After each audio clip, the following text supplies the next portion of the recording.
This podcast is part of the continuing series of interviews with innovation thought leaders. This week is part one of a two-part interview with Geoffrey Moore. Geoffrey is the author of Crossing the Chasm, Inside the Tornado, The Guerrilla Game, and most recently, Living the Fault Line, each of which deals with a set of challenges on leadership and innovation. Enjoy. This is the Killer Innovations Podcast with Phil McKinney. Keep in mind that the information and opinions expressed in this podcast are Phil's, and Phil's alone, and they don't necessarily reflect those of his past, current, or future employers. Now, here's Phil McKinney. For today's interview, we're going to be talking with Geoffrey Moore. Geoffrey is pretty well known for all the books you've written, Crossing the Chasm being the one that's kind of, giving you the brand, I think, from the standpoint of the presence in the marketplace. So first of all, Geoffrey, thanks for spending time with us today. My pleasure as always, Phil.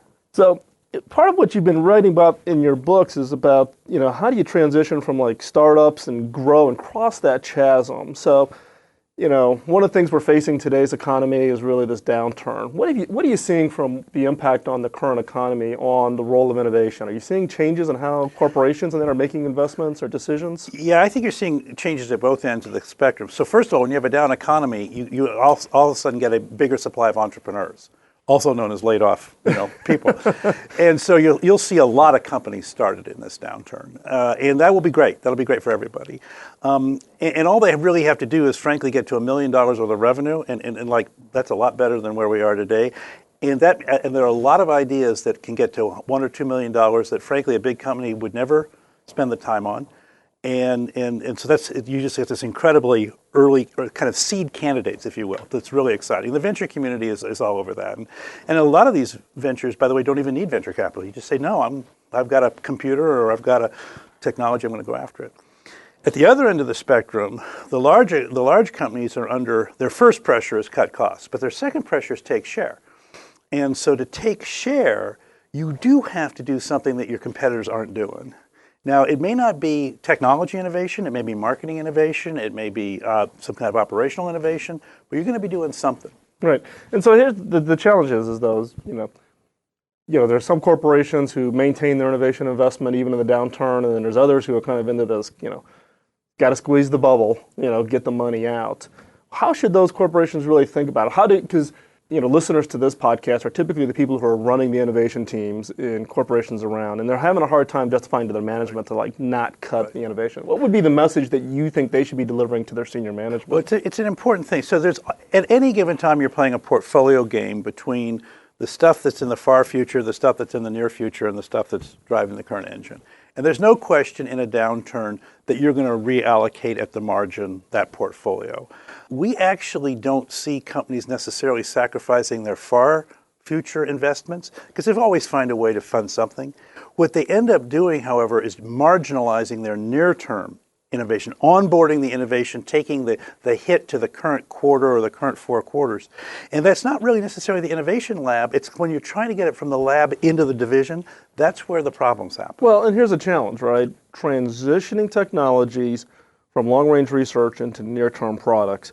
The research area has the arm reach only so far. Right. The product groups want something that they can start shipping right away. Right. And you end up with this gap in the middle. Hence chasms. Right.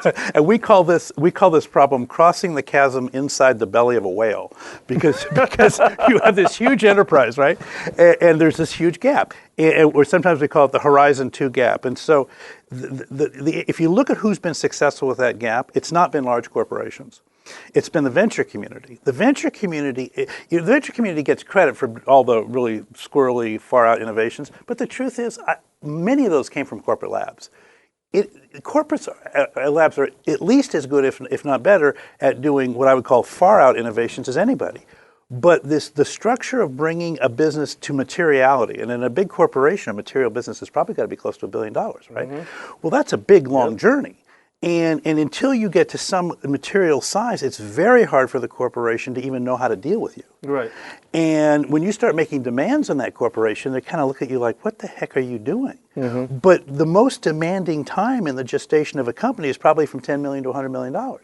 So it needs all kinds of special attention. So who's been good at that? Well, the venture community's been good at that. And so what we're looking at now is saying, what can the established enterprise take from the venture community, and what, frankly, does it have to leave behind? Right. Because the financial models don't work in the enterprise, but Exactly. there are some organizational ideas, and some are very helpful. So, if you had to boil down the characteristics of companies who've done the successful, what would be kind of the boiled down characteristics that you've seen? Everybody always talks about whenever you're doing something a little bit off the map, you need executive sponsorship. And so the kind of executive sponsorship you need is a CEO and a board who's saying, look, this is a portfolio allocation problem, and what we've tried to do is get people to have 3 buckets, not 2. It used to be there were 2 buckets. There's either like the innovators or the optimizers, right? Right. And that's too far apart from each other. So there's an intermediate bucket, and it turns out it's more like an hourglass. You sort of think of it. People always did innovation as a funnel. So you had like, well, I've got a gazillion ideas, and I'm going to whittle them down to some dozen of possibilities, and I'm going to get a few viable businesses out the other end. We think it's actually more like an hourglass, which is you have a gazillion ideas. If for any big business, you have a gazillion resources, but the ability to actually get a business from idea to real material contribution is a very, very narrow path to go through. And so we think we're trying to encourage people to rethink the dynamics. You and I were talking earlier about the antibodies. That is a total natural response of an organism to an invader. Right. And so you got to kind of neutralize it. Yeah, and it's a challenge, right? And I did a tweet a couple weeks ago where the tweet was, be prepared to go to battle for your ideas, because the corporate bodies will attack anything outside the norm. It got the most replies. I got more emails on that tweet, and everybody's like, "Amen! I'm fighting that battle today." And the truth is, it is a totally appropriate. The immune system is an evolutionary response to invaders, right? Exactly. And the challenge is what we call the Horizon One team, the team that's responsible for making the current fiscal year commitments, is jealous of its resources. In fact, would like more resources because it's made a stretch commitment that, frankly, it's going to be challenging to make, and particularly in this economy. And when the innovator comes in and says, "I need real sales responsiveness," or "I need my own R&D thing," or "I need professional services to be in Moscow tomorrow," and they're saying, "Well, how much money is that? How much revenue is associated with that?" And the answer is, "Well, none yet." And the guy's going, I can't give you that. And so you have this situation where whereas in a VC-backed company, you're darn right I can give you that. So that's the difference. Right. Talk a little bit about, you mentioned earlier about the fact that during this downturn, we're seeing a lot of businesses get started. And actually, if you think about a lot of companies that got started, a lot of them did get started during whether it was the Depression of the 30s or previous recessions, because you do find people who have basically had the excuse taken away from them for finally going out and doing their dream, right? You got laid off or whatever. Okay, the excuse is gone. Now, jump into the deep end. What are some of the guidelines you would give some of those entrepreneurs when trying to, validate what the ideas they're working on? Because sometimes, and I'm sure you do it, I get emails from people, asking, they got this great idea, what's my thought on it? And you read some of these and you go, holy smokes, I don't think I'd be betting my 401k on... Perpetual motion is normally not the one that works. so anti-gravity. So what we talk a lot about is saying at every stage in an innovation, including, before you've put pen to paper, you want to expose it to market forces, not to internal, as a matching to your internal ideation. Mm-hmm. So what that means is, and for an entrepreneur this is really important, the first you want to get a piece of work as fast as you can. A, because you're out of work, and B, because you also want to test this idea as early as possible. So typically, no matter what you're inventing, whether it's a product or a technology or a service, the first piece of work you get is a project. And what you do is you go to a visionary customer or a customer who's in real trouble, one way or the other, they're motivated, and you say, we think there's this possibility and we think it solves this kind of problem, and it looks like you have that problem. Would you like to work on it? And the guy says, yeah, but I'm not a VC. I need you to solve my problem. And so you kind of sign up it's almost like a consulting project, right? Mm-hmm. You sign up for that first one. what's great about that is you can get a stream of revenue coming in, but much more importantly, you get a stream of reality coming in. And so you don't get caught up in that sort of, the danger, I think, in a downturn, particularly now in our sort of internet isolated age, is you can stay in your room for many, many days in a row thinking you're making progress because, you're working on technology and you're on the internet and all this stuff is happening. And I get scared if you go very far down that path without having a customer. Even if the customer, and initially the customer may be a nonprofit customer. It may be, you know what, I can't pay you anything, but I will sponsor this effort. Right, yeah.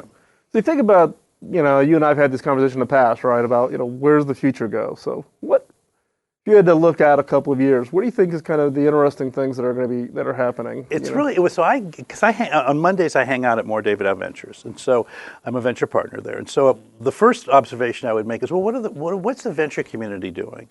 And interestingly, for guys of your and my generation, they're not as interested in computing as they've been all of my life. So it's not that they aren't investing in computing, but at the margin, what's happened particularly in enterprise IT, but in consumer IT as well, the established corporations increasingly have the advantage. Even if they can't invent it, they can at least buy it to scale it because they're already at such great scale. And so it's hard to get a venture return from computing the way it used to be, create a whole new computing company. But in life sciences, if you take applying computing to life sciences, which is incredibly exciting, and particularly if you think of DNA as a computer, that's even more exciting, or applying computing to clean tech and all the clean tech nano. So we were talking about nano a bunch of years ago. Well, what nano has become is life sciences and clean tech, right? Because it's all nano, right? And so I think the nouns have changed. The verbs haven't changed. We're still doing innovation, and you said you're on the Roche thing, right? Right. So you're here at a drug company, you're here at HP at a computing company, but as you said, the conversations sound identical. Yeah, it is. You just change out the terms. Whether I'm doing blood glucose meters or I'm doing inkjet printhead cartridges, it sounds the exact same. So I'm learning about new nouns. I'm learning a lot of new nouns, but the verbs are the same. Right.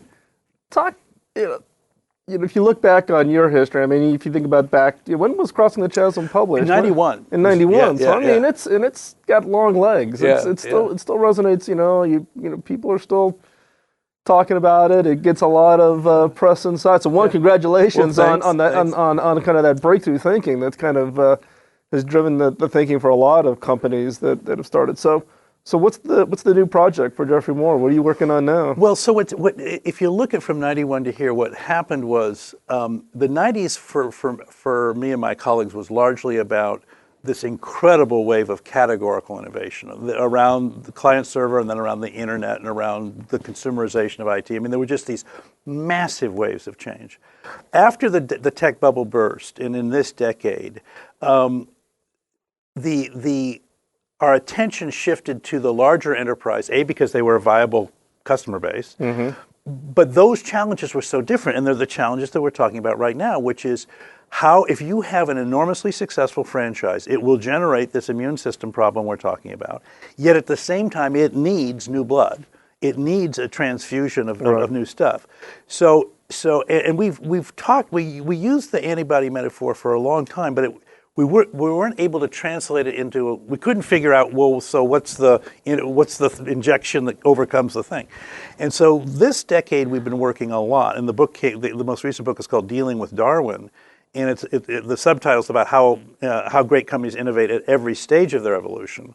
And we're really fascinated with this problem of how can you suppress the immune system long enough to let the new thing get in and get going, because at some point, it becomes part of your flesh and blood, and then you're hugely happy that you're existing in a large institution because you can operate at scale.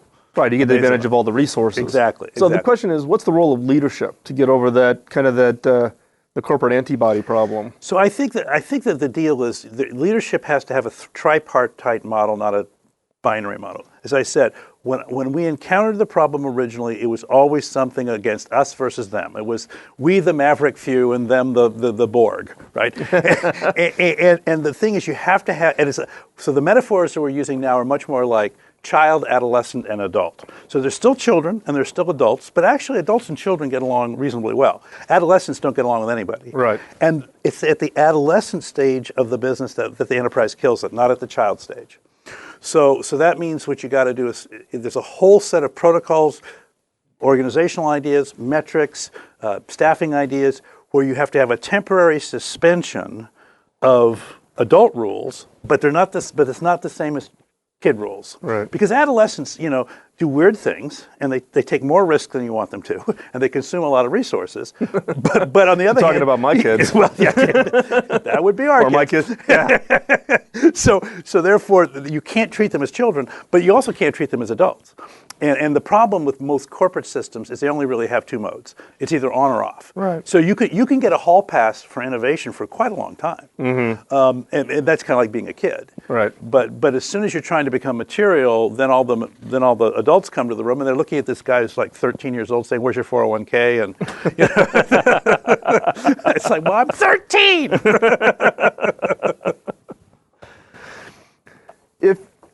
One of the common emails I get is a lot of people, coming out of high school, going into college, they're really fascinated about building an entire career around innovation, right? It's kind of becoming, and I get, and I'm sure you do too, you get this request for what college should I go to? Right. Right. What would be your advice? I mean, I'm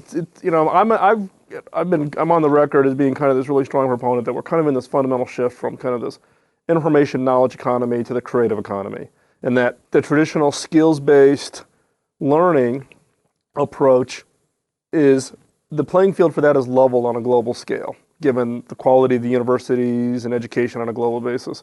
And then it's really about individuals' ability to innovate and be creative. So what would be your advice to those people who are coming in? These are the high school kids going into college, I got it. college kids thinking about their graduate degree. What would be your advice? And by the way, so let me just first of all endorse and reinforce what you just said, which is I do think the skills economy has gone global. And if you look at what differentiates particularly the United States from other countries, it's our risk-taking ability. It's frankly the ability that we can fail fast and recover. Mm-hmm. Most cultures cannot recover from failure gracefully. You're dishonored, basically, and you're essentially disenfranchised. So back to now, if a person says, I'm really passionate about innovation, you're not going to learn a lot at school about innovation. In any school, I don't care how good the grad school is. Now, the thing that will happen is if you go to a top-name school, you will be surrounded with other bright people. You'll learn a lot from the other bright people about innovation, but you're not going to take a class in innovation that is going to change your life. At least, I don't think you will. What will change your life is the first time you take a risk. And if you think about being a student, you haven't taken a risk yet. Fundamentally, I mean, you go to school, you go to class, what's the risk?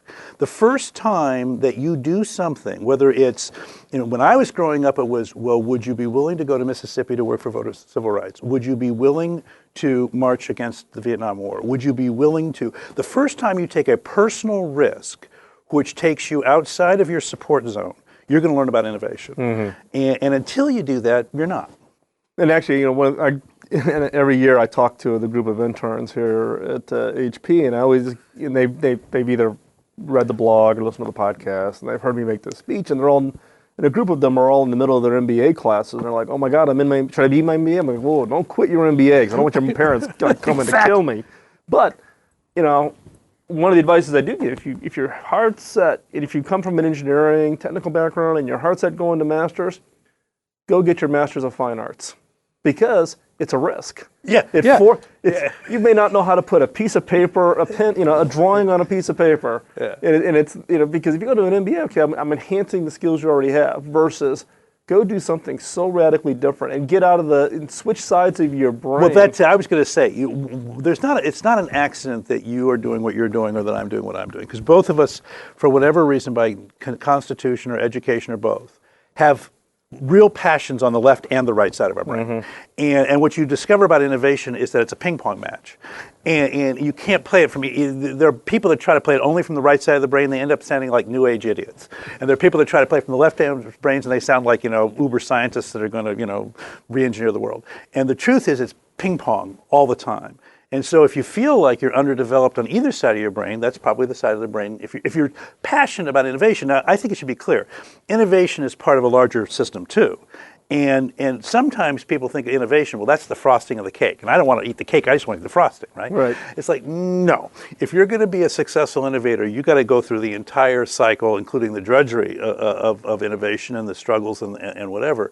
Or otherwise, you're frankly not going to be very useful. You're going to... It reminds me, I think a bunch of people think of innovation as kind of like corporate entertainment. And, it's no risk. I'm going to just innovate and I'll be brilliant. And as soon as it requires any real struggle, well, I'll give it to somebody who's operational because I'm the innovator. It's like, no, thank you. So we use the word entrepreneur a lot in venture rather than innovator because the entrepreneur word says, well, you better be an innovator or you can't get in the door. But if you can't fight a street fight, you can't get out the door.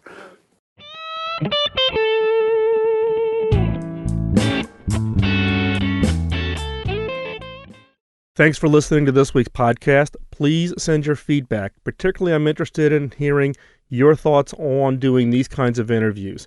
The objective is to give you a broader exposure to others that are out there creating killer innovations.